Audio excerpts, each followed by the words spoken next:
Kaip taisyklė, mokiniai, kurie negauna fotografuodami ryškumo, liūdi, o tie, kurie sužinojo ir kažką išmoko iš mano pamokų, jie džiaugiasi, nes ryškumas, sako, kuo puikiausias. Tai, mėlyje, yra 3 pagrindinės priežastys, dėl ko nebūna ryškumo. Ir kai jas išsprendi, viskas pasikeičia. Taigi, pirma, ryškumą veda fotoaparatas kur nori, o reikėtų, kad tu suvestum ten, kur reik. Antra, sujudėjimas, kada išlaikymas per ilgas. Ir trečias, dėl per daug atviros diafragmos. Tai, mėlyje, apie šitos dalykus pagalvokit, o jei ne, pas mane yra individualūs mokymai, kuriuose galima mokytis ir sužinoti dar daugiau.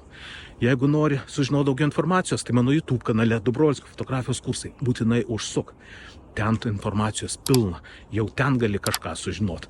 Na, o jeigu norėsi mokytis, aš lauksiu tavęs, galėsim mokytis individualiai kartu.